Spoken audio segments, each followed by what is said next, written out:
다니엘서 2장 1절부터 13절까지의 말씀입니다. 이 말씀을 가지고 차이를 만드는 믿음이라는 제목으로 함께 말씀을 나누도록 하겠습니다. 우리 성도님들은 혹시 꿈을 꾸십니까? 내가 바라고 소원하는 꿈, 그런 꿈 말고 평소에 잠을 잘 때 꾸는 꿈을 말합니다. 어떤 분들은 꿈을 매일 꾸시는 분들도 있고 꿈을 안 꾸시는 분들도 있습니다. 제가 찾아보니까 꿈을 꾼다는 건 깊게 잠을 들지 못할 때 꿈을 꾼다고 합니다. 한 달 전쯤이었던 것 같은데요, 제가 어느 날 꿈을 꿨어요. 근데 제가 평소 같으면 원래 골아떨어지는 성격인데 그날따라 꿈을 꾼 거예요. 근데 어떤 꿈을 꿨냐면 꿈속에서 숫자가 보이는 거예요. 네, 맞습니다. 여러분들이 생각하는 그 꿈인 것 같아요. 그래서 꿈을 꾸면서 제가 어떻게 다짐을 했냐면, 내가 일어나자마자 그 꿈을, 그 숫자를 적어놔야지. 그 숫자를 적어놓고 꼭 가서 로또를 한번 사봐야지. 제가 제 돈 주고 산 적은 거의 없었거든요. 그렇다, 이제 내가 그 로또 되기만 하면 맛있는 거를 사람들한테 사주기도 하고 내가 먹기도 하고 막 꿈을 꿨어요. 근데 일어나서 이제 그 숫자를 적을 때가 되니까 숫자가 기억이 안 나는 거예요. 너무 생생하게 꿨는데 막상 적을 때가 되니까 그 꿈이 생각나지 않은 적이 있습니다.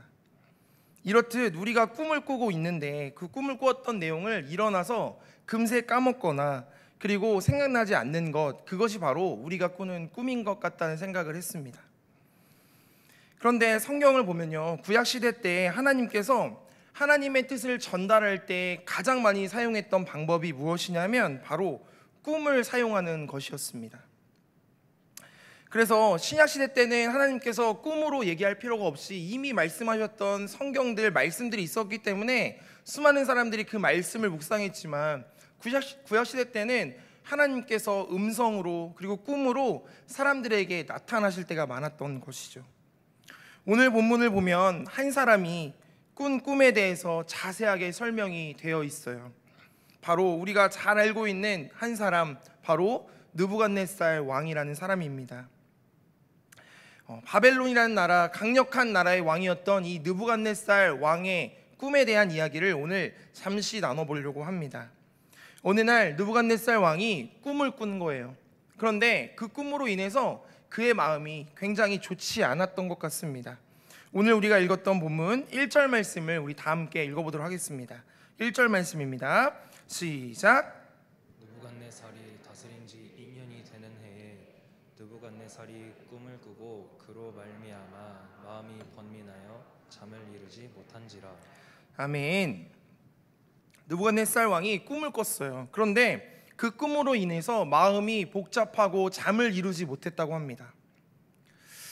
수많은 전쟁터를 누비면서 담대했던, 그리고 강력하게 아실 것이 없었던 느부갓네살 왕이었지만 계속해서 이상하고 난해한 꿈을 꾸는 것이죠.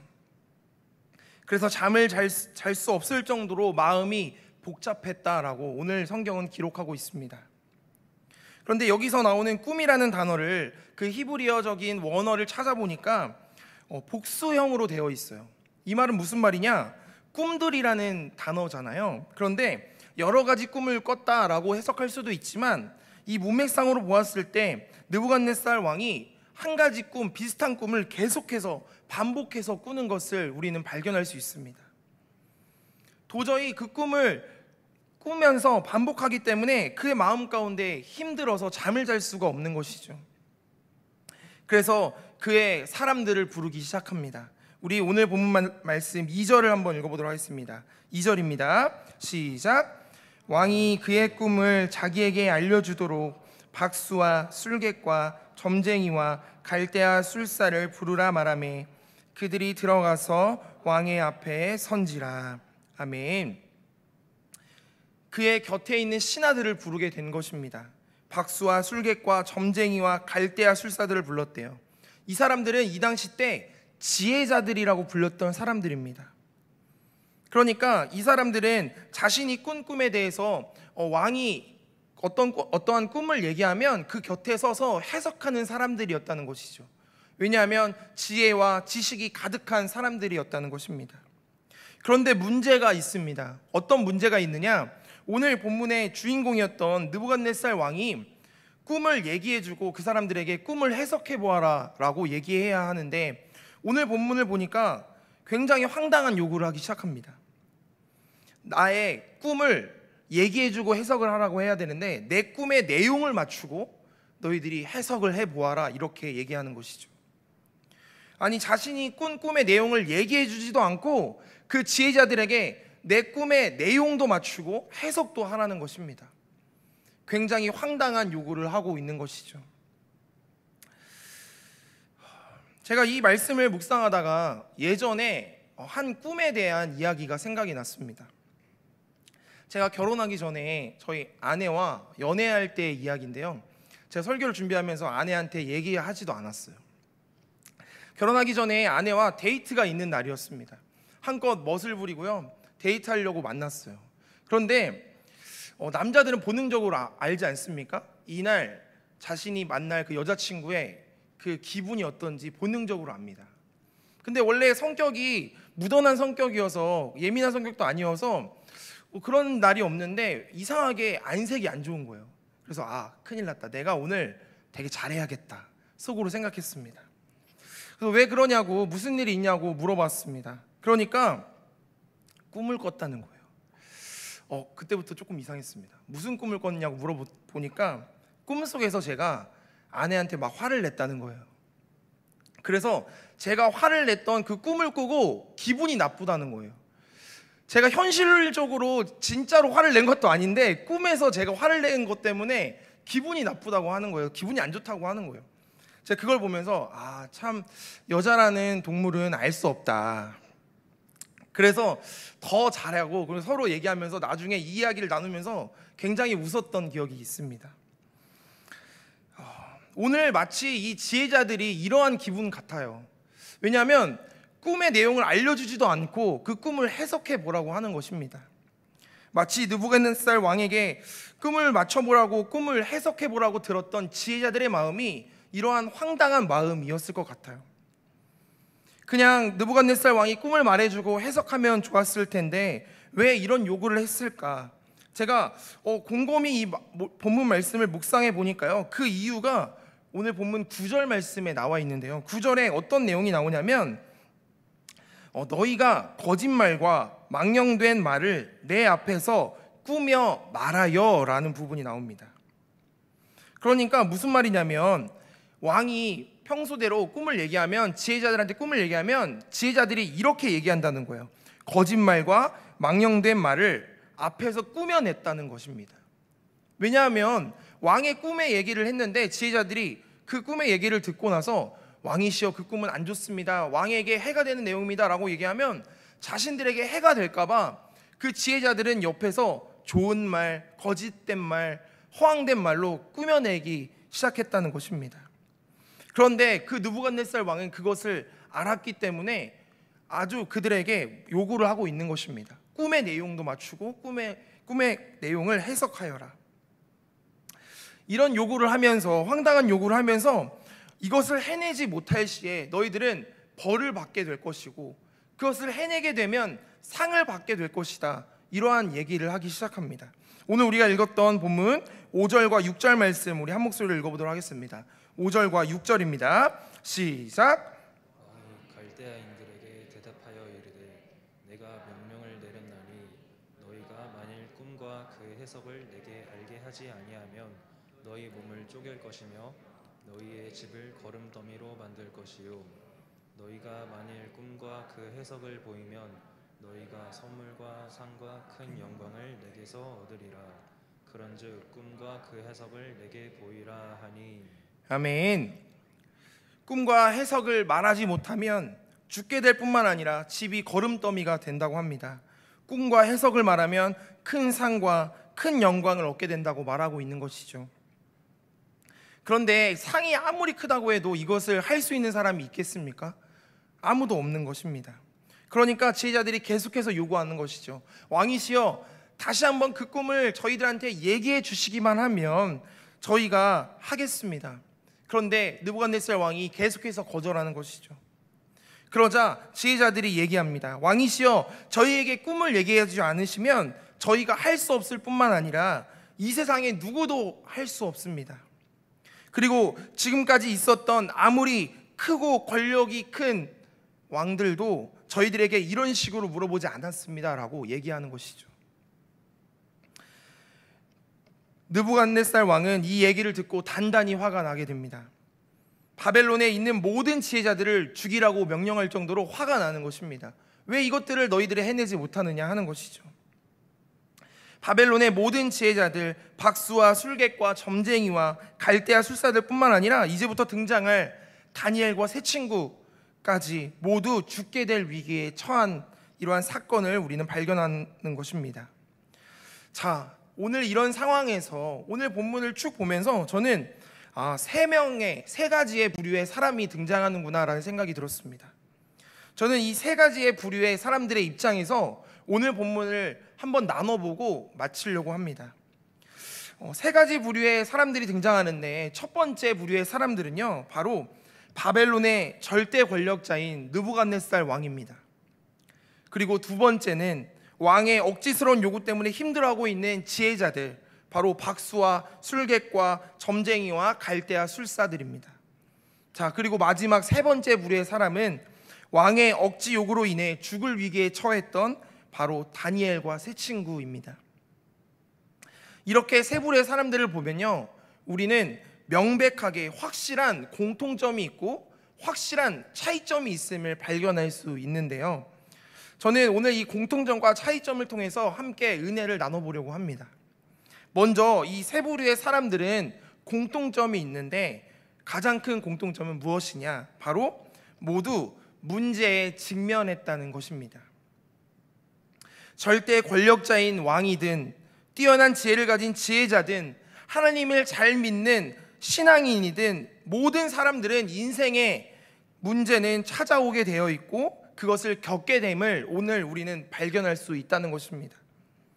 그러니까 공통점이 있다는 거야. 모든 사람에게는 어떤 사람이든 인생의 문제는 찾아오게 되어 있구나. 자, 그렇다면 차이점은 무엇일까요? 그것은 바로 문제를 만났을 때 어떻게 풀어나가느냐, 그것의 차이가 있음을 우리는 발견할 수 있습니다. 자, 먼저 첫 번째 부류인 느부갓네살 왕에 대해서 함께 나눠보려고 합니다. 당대 최고의 권력을 가졌던 바벨론의 왕이었던 느부갓네살 왕, 힘이 너무나도 커서 그의 말 한마디면 수백 명, 수천 명, 수만 명을 죽게 할 수도 있는 그러한 힘을 가졌던 사람이었습니다. 그렇지만 이러한 권력을 가졌던 왕도 1절을 보니까 자신의 꿈 때문에 마음에 번민하여서 잠을 못 잤다는 것입니다. 그러니까 아무리 큰 권력과 돈이 있어도 어찌할 방법이 없었다는 거예요. 돈으로도 그 잠을 살 수 없었다는 것이죠. 그래서 저는 이 말씀을 묵상하면서 이 말씀이 떠올랐어요. 시편 127편 2절 말씀을 보니까 하나님께서 이렇게 얘기하세요. 여호와께서 그의 사랑하시는 자에게는 잠을 주시는도다. 하나님께서 사랑하시는 자에게 잠을 주신다는 거예요. 그래서 저는 가끔씩 예배 시간에, 설교 시간에 자는 사람들 있지 않습니까? 근데 그런 성도님을 보면 하나님께서 정말 사랑하시는구나 라는 생각이 듭니다. 얼마나 사랑하시기에 예배 시간에도 잠을 주시는가. 그런데 이러한 돈이 많고 권력이 있는 사람들도 침대는 살 수 있지만 잠을 살 수는 없었던 것 같아요. 자는 것도 여호와 하나님께서 우리에게 주시는 선물이라는 사실을 우리는 깨달을 수 있다는 것이죠. 자, 첫 번째 부류의 느부갓네살 왕이 이렇게 힘들어하고 있습니다. 그렇다면 두 번째 부류의 사람들이 이제 등장합니다. 박수와 술객과 점쟁이와 갈대아와 술사와 같은 지혜자들이죠. 이 사람들은요, 왕 곁에 있는 참모와도 같은 사람들이었습니다. 그래서 왕에게 정책이나 책략들을 자문해주는 사람들이었어요. 그래서 왕이시여, 이렇게 하는 게 좋겠습니다, 이렇게 결정하는 게 좋겠습니다, 옆에서 조언을 해주는 역할이었죠. 그런데 이 사람들에 있어서 조언을 해주는 기준이 있었는데 이 당시 때의 근거는 뭐냐면 바로 하늘의 해와 달과 별을 보면서 미래를 점치는 점성술이 굉장히 발달했던 시대였다고 합니다. 그래서 왕에게 조언을 할 때, 왕이시여, 별이 저렇게 빛나니까 앞으로 나아가야 합니다. 저렇게 어두우니까 우리는 할 수 없습니다. 어찌 보면 그 나라의 그러한 결정을 이러한 하늘의 해와 달과 별을 보면서 해석하는 것으로 맡겼다는 것입니다. 그러니까 그들의 입김이 이 나라의 그 결정을 결정할 만큼 중요한 역할을 했음을 우리는 발견할 수 있습니다. 그러니까 왕 또한 이 사람들을 무시할 수가 없는 거예요. 이 사람들과 함께 공생하면서 서로 돕고 돕는, 그리고 이 사람들에게, 지혜자들에게 많은 권력과 부를 주면서 함께 걸어가는 역할을 했던 것이죠. 그러니 오늘 본문에서 느부갓네살 왕이 지혜자들을 불러서 이렇게 요구를 하는 것은 황당한 요구라는 것이죠. 지혜자들 입장에서는 지금 역대급 왕들을 겪었지만 이 느부갓네살 왕은 겪어보지 못한 왕의 스타일이라는 것이죠. 그런데 새로운 왕인 느부갓네살 왕이 서로 좋게 잘 넘어가는 것이 아니라 내가 꾼 꿈의 내용을 맞추고 너희들이 해석하여라 라고 하는 것입니다. 그러면서 이 사람들에게, 지혜자들에게 요구하고 있는 거예요. 너희들의 영적인 실력을 보여봐라.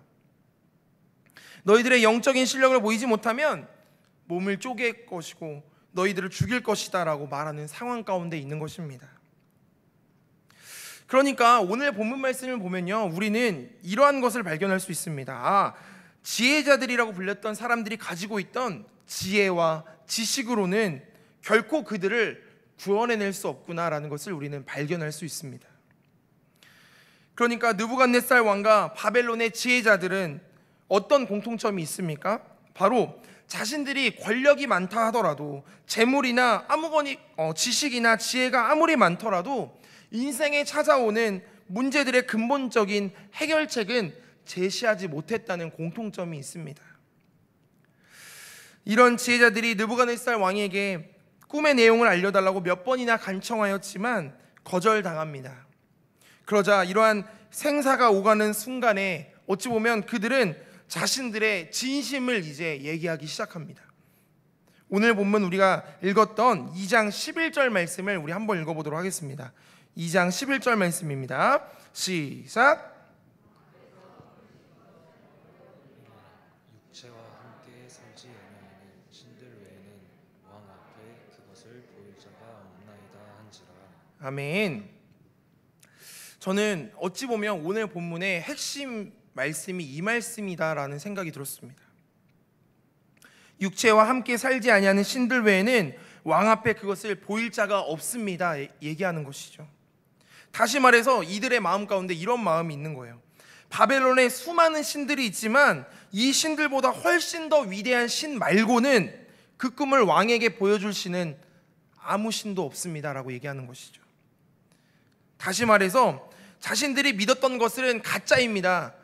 우리가 믿었던 바벨론 신보다 더 큰 위대한 신이 아니면 이것들을 왕에게 보여줄 신은 없을 것입니다 라고 얘기하고 있는 것입니다.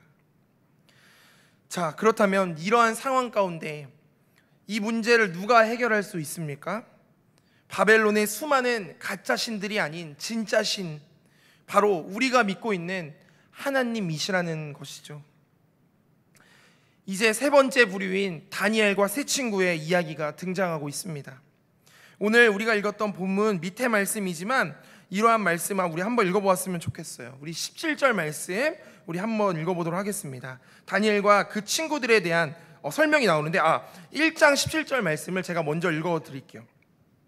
하나님이 이 네 소년에게 학문을 주시고 모든 서적을 깨닫게 하시고 지혜를 주셨으니 다니엘은 또 모든 환상과 꿈을 깨달아 알더라 라는 말씀이 있습니다.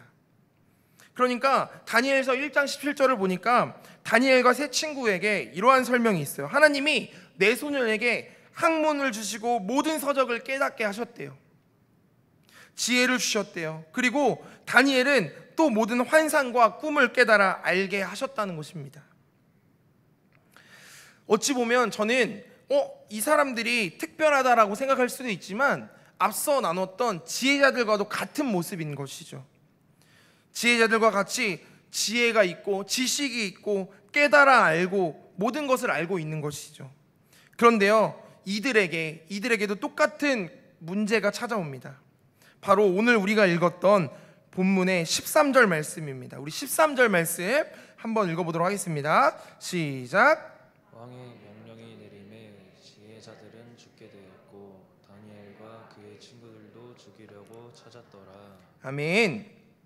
오늘 본문 13절을 보니까요, 다니엘과 그의 친구들도 앞서 나왔던 지혜자들과 같이 왕의 억지스러운 명령으로 인해 죽을 위기에 처했습니다.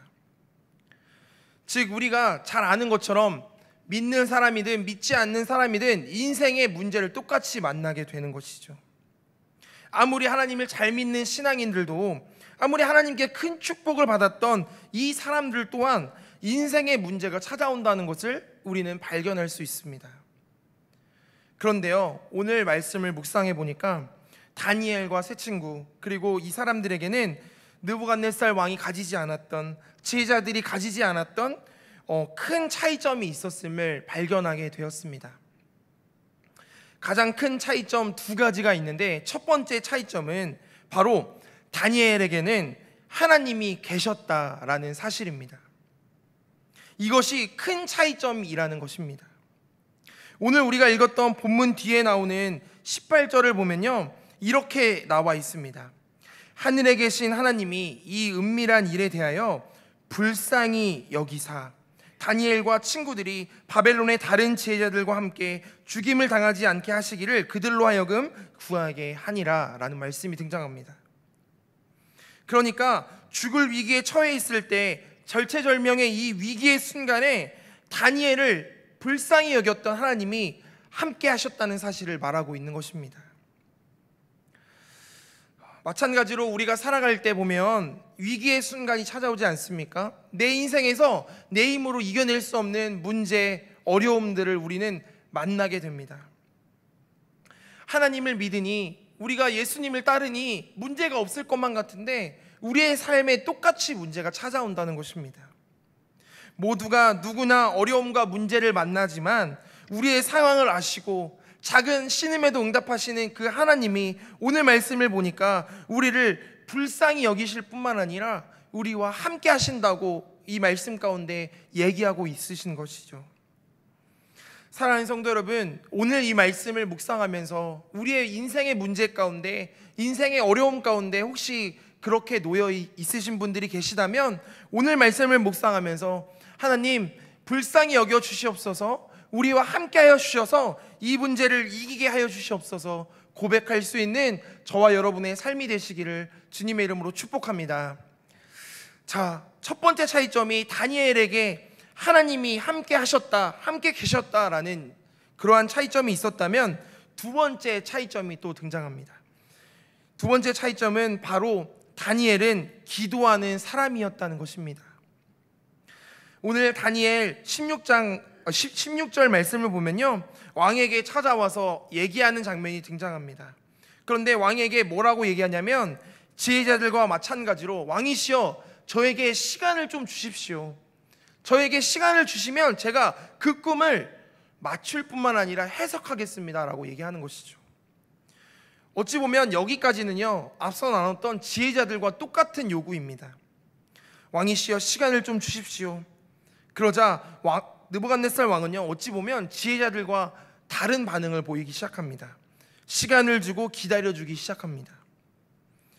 왜 그런가 봤더니 그러한 이유는 정확히 등장하진 않았지만, 다니엘서를 보면 느부갓네살 왕이 다니엘을 처음으로 신하로 뽑을 때 이 사람은 다른 술객이나 점쟁이나 박수들보다 훨씬 더 뛰어남을 표현한 장면이 있습니다. 10배나 더 뛰어남이 있다라고 얘기하는 장면을 통해서 느부갓네살 왕은 다니엘과 세 친구를 보면서 이 사람들은 뭔가 다르다라고 느꼈던 것 같습니다. 그런데 이러한 시간을 준다고 해서 맞출 수 있는 일이 아니었어요. 바로 꿈의 내용을 맞추고 꿈의 해석을 말하는 일이 쉬운 일이 아니잖아요. 그런데 이때 다니엘을 보니까 다니엘은 시간을 달라고 한 뒤에 이렇게 얘기하기 시작합니다. 우리 오늘 본문 18절 말씀을 다시 한번 읽어보도록 하겠습니다. 오늘 우리가 읽었던 18절 말씀입니다. 시작. 하늘에 계신 하나님이 이 은밀한 일에 대하여 불쌍히 지혜자들과 함께 죽임을 당하지 않게 하시기를 그들로 하여금 구하게 하니라. 아멘. 저는 18절 말씀을 읽으면서 그동안 읽지 못했던 부분을 발견하게 됐습니다.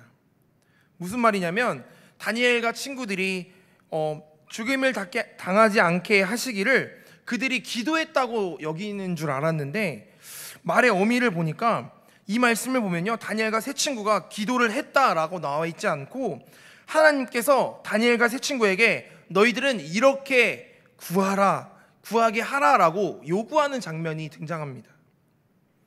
그러니까 그들이 기도했다라고 고백하는 것이 아니라 하나님께서 너희들은 이렇게 기도하라라고 얘기하는 장면이 등장한다는 것입니다. 뭐라고 얘기했나요? 죽임을 당하지 않게 살려달라는 기도를 했다라고 우리는 발견할 수 있습니다. 저는 어찌 보면 거창한 기도가 있을 것 같고, 하나님 저에게 지혜를 주시옵소서, 지식을 주시옵소서, 저 꿈을 알게 하여 주시옵소서 라고 기도할 줄 알았는데, 오늘 단순한 기도였어요. 단지 죽지 않게 해달라, 너희들이 살려달라고 하는 그 목소리를 내가 듣고 싶다라고 하나님께서 그냥 그들에게 요구하셨다는 것이죠. 아, 그렇구나. 저는 이 말씀을 보면서 하나님께서는 큰 기도, 거창한 것들, 그런 것들을 바라는 것이 아니라 우리의 작은 섬김, 우리의 작은 고백, 우리의 작은 기도만 있으면 하나님께서는 그것을 듣고 계실 뿐만 아니라 하나님께서 그것들을 이루어 주신다는 것을 저는 발견하게 되었습니다. 아, 그렇구나. 하나님께서는 우리의 큰 것을 보시는 것이 아니라 작은 순종, 작은 섬김, 작은 기도를 듣고 계시는구나 라는 생각이 들었습니다. 사랑하는 성도 여러분, 이 말씀을 묵상하면서, 오늘 본문을 묵상하면서 우리들은 세상의 사람들과 차이점이 있는 사람들이어야 합니다. 두 가지 차이점이 있죠. 다니엘에게 하나님이 있었던 것처럼 우리도 하나님이 함께 하신다는 사실을 우리는 기억해야 합니다. 그리고 두 번째, 우리는 기도하는 사람들입니다. 그러기에 똑같이 세상의 문제들, 세상의 사람들과 어려움과 문제를 만나지만 우리는 기도해야 한다는 것입니다. 이 세상의 모든 사람들에게 인생의 문제가 나타납니다. 제 아무리 힘이 센 권력자 느부갓네살 왕에게도, 그리고 모든 것을 아는 지혜를 가진 지혜자들에게도, 심지어 믿음이 있는 그리스도인들에게도 모두 다 어려움과 문제가 찾아온다는 것입니다. 그런데 바로 그때 믿는 우리들에게 다른 세상의 사람들과 차이가 있다면 바로 우리를 불쌍히 여기시는 하나님이 우리와 함께 하실 뿐만 아니라 우리가 그런 하나님께 기도할 수 있다는 것입니다. 사랑하는 성도 여러분, 오늘 이 말씀을 묵상하면서 하나님, 제가 하나님과 함께 하겠습니다. 그리고 내가 어려울 때마다, 문제가 있을 때마다 하나님 앞에 내려놓겠습니다. 강구할 수 있는 저와 여러분의 삶이 되기를 주님의 이름으로 축복합니다. 그래서 모든 문제가 나의 손을 떠나서 하나님의 전능하신 손으로 맡겨질 때 그 문제는, 모든 전쟁은 하나님께 속할 뿐만 아니라 그것을 능히 이기게 하실 하나님의 은혜가 저와 여러분의 삶 가운데 가득하게 될 줄로 믿습니다. 오늘 말씀을 묵상하면서 우리의 한숨을 바꾸실, 그리고 주님과 동행할 수 있는 저와 여러분의 삶이 되시기를 주님의 이름으로 축복합니다.